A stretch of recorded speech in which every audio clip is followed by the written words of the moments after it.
To replace these floor panels that I've cut out of the Phase 4 shell, there's a number of materials that you could use. You could use aluminium, tin and composites. When it comes to laying up a composite race car floor, a lot of people would think there's only one material that you could use, and that's the black stuff, carbon fibre. Now this is a wonderful material, one of the strongest, one of the lightest when laid properly. But I don't like it for use on a floor. Why? Because under impact, carbon fibre tends to just explode. If you've ever seen the body on a funny car, drag car, blow up, you'll know what I mean. It just disintegrates completely. So I don't like this stuff for floors. What I prefer is its underrated second cousin, if you like, Kevlar, the stuff they make bulletproof vests out of. This stuff is almost impossible to cut with scissors, and it will literally stop bullets. So I prefer to use this, and that's what I'll use here for the floor. I'll put 2 layers of Kevlar. I'll put 1 layer down, and then I'll put a second layer on the top of 600 biaxial fiberglass. This has got threads going this way and then that way. It's obviously thicker, 50% thicker than 450. So I can just do first layer Kevlar underneath, then 600 double bias fiberglass, and then on top another layer of Kevlar. There's an even wider choice of materials when it comes to getting what you're going to fill this hole with temporarily and lay up over the top of. You could put a piece of tin underneath, you could use aluminium, you could even use plywood, you could use melamine 20mm thick underneath and just lay over the top of it.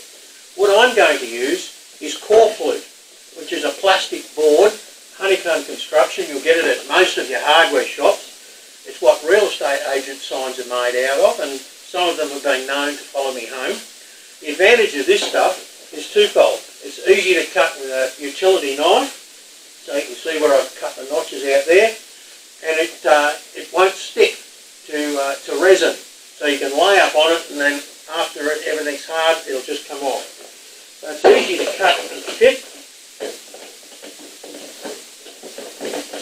underneath, and just lay up over the top. Another advantage of Coffin is because it's a plastic sheet, it will bend. It wants to stay flat, but it will take curves, and you can see how this has curved where I've laid the sheet from underneath where the back seat used to be. I've got blocks of wood pushing up from underneath, and I've got a fairly close, smooth shape there that copies the shape of the original floor. So it's a great material to work with, and I'll be able to lay straight over that. I'll just overlay about 25mm to 1 inch onto the metal, and I'll use the resin itself to anchor the panel onto the car. So I'll use the core flute as my form, as it were. I'll put on 1 layer of 300 Kevlar, followed by 1 layer of 600 gram double bias fiberglass, and then a top layer of Kevlar. Bulletproof floor and very light. The normal trick in removing this sound deadening from a car is to use dry ice, but it's freezing cold here today. It's the coldest morning in decades, and it's 0 degrees. So I think I can take advantage of that.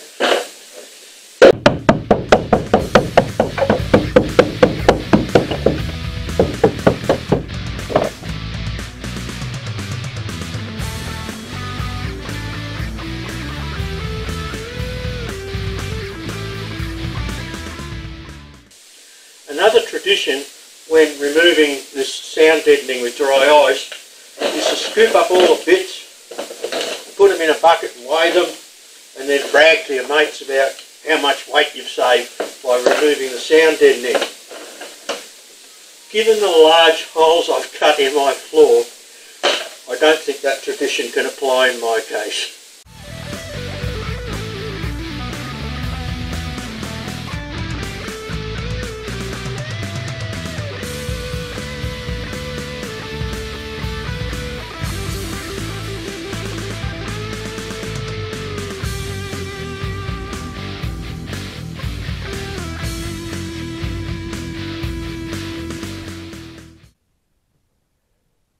Even in a race car with 49% of its floor cut out, that's around about a 12 kilo saving in dead weight right there.